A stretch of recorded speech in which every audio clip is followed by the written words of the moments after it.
एक शहर है पाकिस्तान में जिसका नाम है लाहौर। सबने नाम सुना होगा। पहले तो भारत का ही हिस्सा था। तो वहां तक स्वामी जी की उस समय प्रसिद्धि पहुंची। तो वहां का एक कोई भक्त था, उसका नाम था विज्ञानी। उसने लाहौर में यह सुना कि वृंदावन में कोई ऐसे संत हैं जिन्होंने बांके बिहारी को साक्षात प्रकट किया है। आप जो बिहारी जी का दर्शन करते हो वृंदावन जाकर, वो कोई मूर्ति नहीं है, वो प्रकट हुए हैं स्वयं। वो कोई विग्रह नहीं है, वो साक्षात प्रकट हुए हैं बिहारी जी। तो उसने जब सुना तो वो लाहौर से पैदल चला। कई दिन चलते चलते महाराज वो अंत में वृंदावन आया। स्वामी जी यमुना के किनारे बैठे। वो जब आया तो निधिवन से थोड़ा ही दूर श्री यमुना जी बहती हैं। निधिवन वो पवित्र स्थान है हमारे वृंदावन का जहां पर बांके बिहारी प्रकट है। निधिवन राज अलग है। निधिवन राज वो पवित्र वन है। आज भी वहां पर लता पताएं हैं जो रात में गोपी बनकर कृष्ण के साथ नृत्य करती हैं।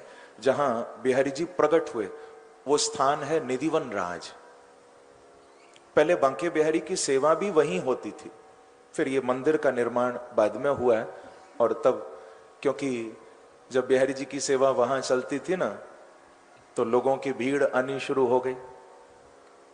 और अब तो हम देखते हैं वृंदावन में कितनी भीड़ होती है, पैर रखने की जगह नहीं। तो निधिवन में जब लोग ज्यादा आने लगे, खूब हो हल्ला होने लगा, तब स्वामी जी ने बिहारी जी को प्रार्थना की कि महाराज अब आप यहाँ बैठ गए हो, यहाँ तो मेला लगने लगा है और आपके मेले के चक्कर में हमारा भजन नहीं हो पाता। तो बाद में फिर बिहारी जी का मंदिर वो सुंदर अलग बना जहां बांके बिहारी आज वर्तमान में विराजे हैं। पहले निधिवन में ही उस वन के अंदर ही बिहारी जी बैठते थे। तो वो विज्ञानी नाम का व्यक्ति आया। उसने निधिवन में पहले अंदर जाकर जहां बिहारी जी विराजते थे, पहले बांके बिहारी का दर्शन किया और पूछा वहां भक्तों को कि स्वामी जी कहां बैठे हैं। तो बताया कि वो इस समय यमुना के तट पर बैठे हैं, थोड़ी ही दूर यमुना है, आप वहां जाके दर्शन करिए। तो वो व्यक्ति विज्ञानी वो यमुना के किनारे गया। देखा तो स्वामी जी अपनी भाव मुद्रा में बैठे हैं और किसी विशेष बांके बिहारी की, राधा रानी की लीला का चिंतन कर रहे हैं। और वो लीला भी मैं आपको बताऊं, उस समय स्वामी जी ठाकुर जी की फाग लीला का चिंतन कर रहे थे। फाग लीला हमारे ब्रज में कहते हैं होली को। स्वामी जी अपने भाव जगत में, अपने चिंतन में बांके बिहारी और राधा रानी को होली खिला रहे हैं। फाग लीला चल रही है। अब स्वामी जी उस लीला का चिंतन कर रहे हैं।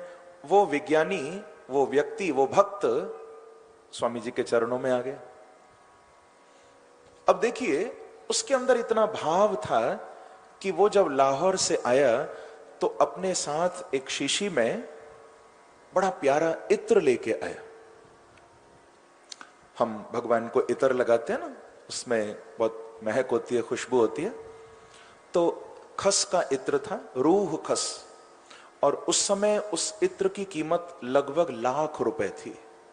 इतना अनमोल महंगा खस का वो इत्र, उस समय ₹1,00,000 कीमत उसकी। और उसने बड़े भाव से लाकर स्वामी जी को दिया।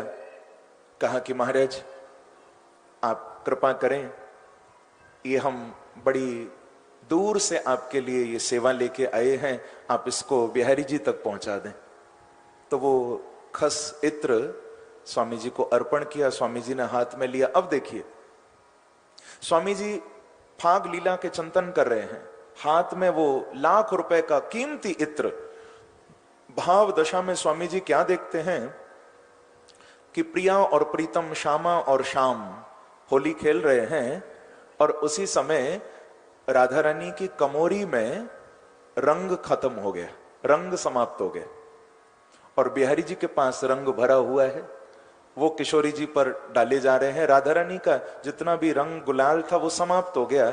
अब स्वामी जी तो राधा रानी की ही सखी है ना, अभी मैंने बताया ललिता सखी के अवतार हैं। तो स्वामी जी ये देख नहीं पाए कि हमारी किशोरी जी हार रही हैं। तो वो जो इत्र था, स्वामी जी ने उसी समय वो शीशी खोली और ऐसे इत्र को उल्टा किया। अब जो भक्त वहां देख रहे थे, उनकी दृष्टि में तो उनको यह दिखाई दिया कि सारा इत्र स्वामी जी ने यमुना जी की रेत में डाल दिया, पूरा नीचे चला गया। पर भाव दशा में वो इत्र जमीन में नहीं गिरा था। स्वामी जी ने राधा रानी की कमोरी में इत्र डाला और राधा रानी ने पूरा इत्र लेकर बांके बिहारी के ऊपर डाल दिया। ये स्वामी जी ने अपने भाव उस जगत में लीला दर्शन की।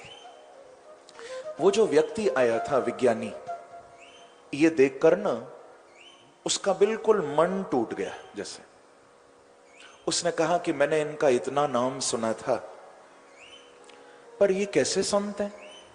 मेरा इतना महंगा इत्र, इतना कीमती इत्र, पर इन्होंने उसकी कीमत नहीं समझी और मिट्टी में डाल दिया, रेत में डाल दिया। उसका मन खराब हो गया। अब उसको तो पता नहीं लीला क्या हुई। स्वामी जी बोले कि देखो भैया, आप थोड़े उदास लगते हो, क्या आपने हमारे बांके बिहारी को दर्शन किया? तो वो व्यक्ति बोला कि स्वामी जी मैं दर्शन करके ही आया हूं।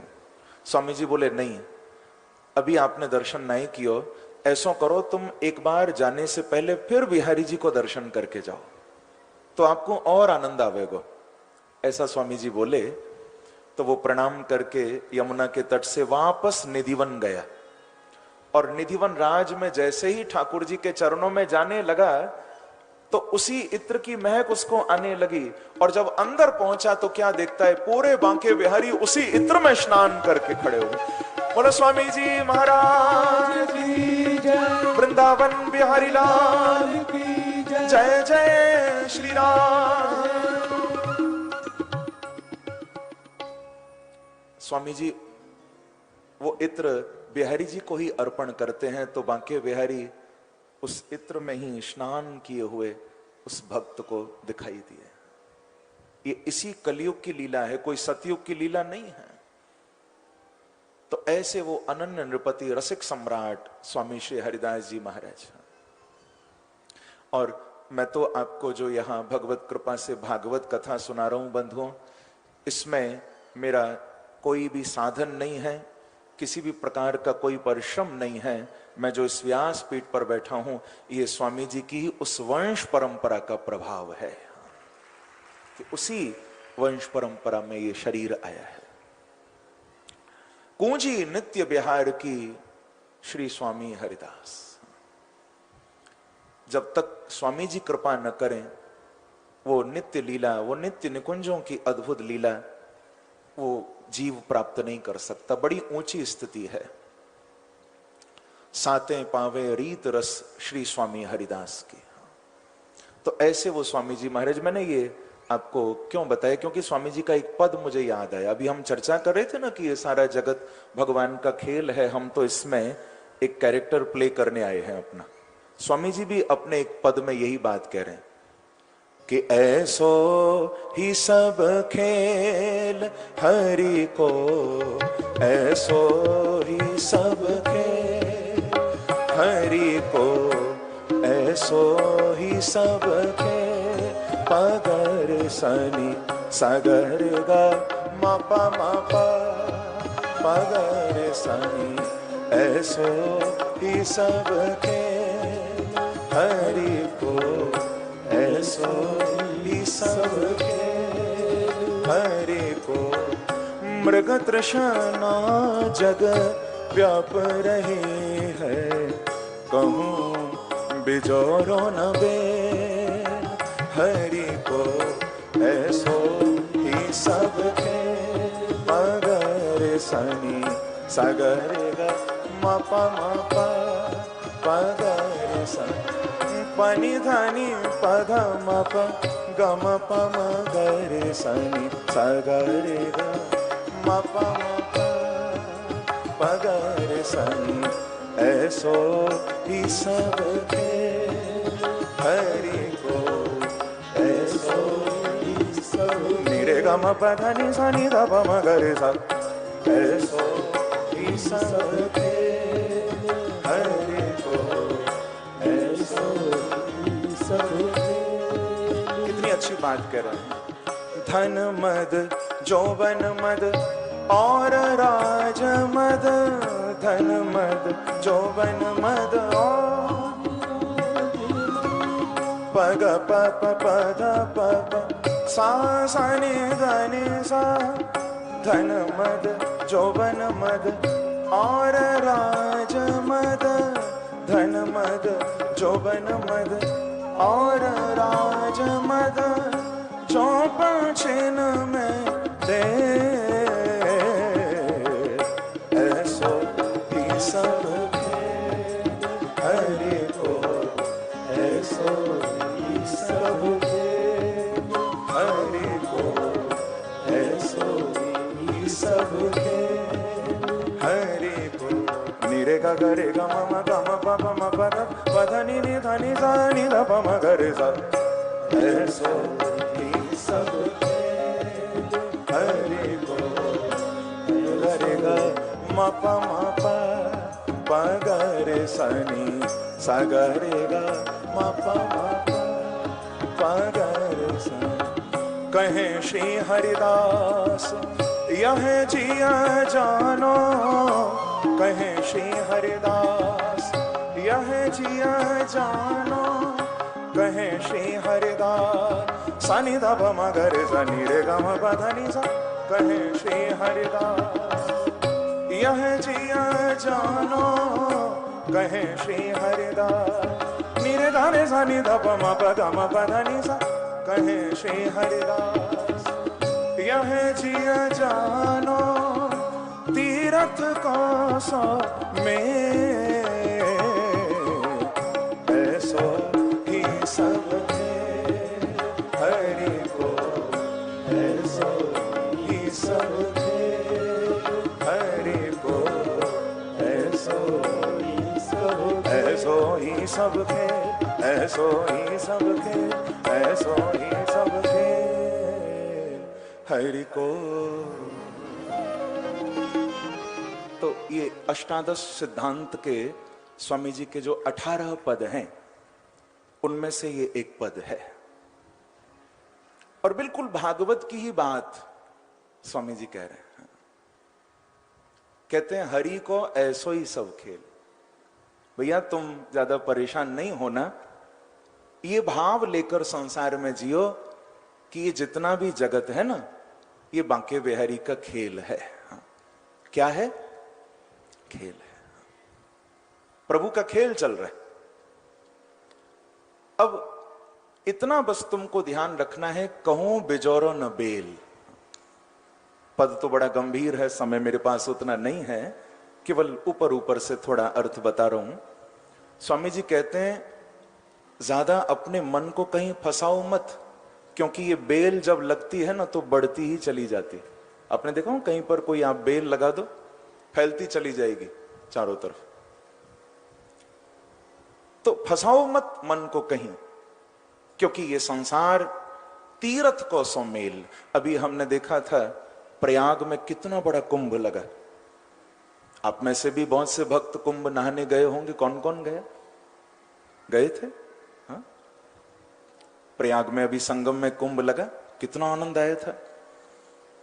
पर ये बताओ कितने ऐसे थे जो कुंभ में ही रह गए? प्रेम से कहो श्री राधे। श्री राधे। अब वैसे देखो तो वहां तो पूरा शहर बस जाता है, पर वो शहर कितने दिन के लिए बसता है? जितने दिन कुंभ होता है। बड़े बड़े महाराज संत महापुरुषों के भी वहां खूब स्थान बनते हैं, भक्त जाते हैं, आनंद लेते हैं, गोता लगाते हैं। पर वो कब तक? बोले जब तक कुंभ है, फिर सब अपने अपने रास्ते।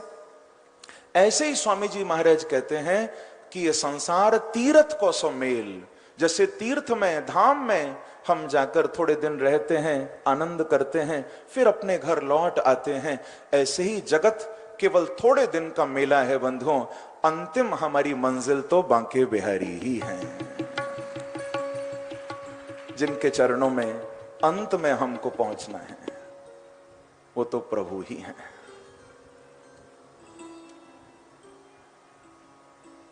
और मेरे प्रभु ने जो यहां श्रीमद् भागवत में गिरिराज उठाए हैं, कल तो हमने पूजन तक की कथा सुनी थी, पर बांके बिहारी ने जब गिरिराज उठाए हैं आज, क्योंकि इंद्र ने, मैंने अभी बताया ना, वर्षा की इतना क्रोध किया, मैं छोड़ूंगा नहीं ब्रजवासियों को, मेरा अपमान करते हैं। तो जब वो क्रोध इंद्र ने किया, इंद्र ने कोप कियो ब्रज ऊपर, ब्रजवासी सब घिर गए, कृष्ण की शरण में गए, गोविंदम शरणम ययो, गोविंद की शरण में आए, हे हरि हमारी रक्षा करो, हे गोविंद हमारी रक्षा करो। एक बड़ी प्यारी प्रार्थना की है भागवत में, मैं चाहूंगा ये प्रार्थना आप सब बोलो मेरे साथ, क्योंकि इस प्रार्थना को सुनकर ही भगवान ने सबकी रक्षा की थी। आप यदि गाओगे मेरे साथ ये प्रार्थना तो क्या पता हमारी रक्षा भी बांके बिहारी करें। गाओगे ना?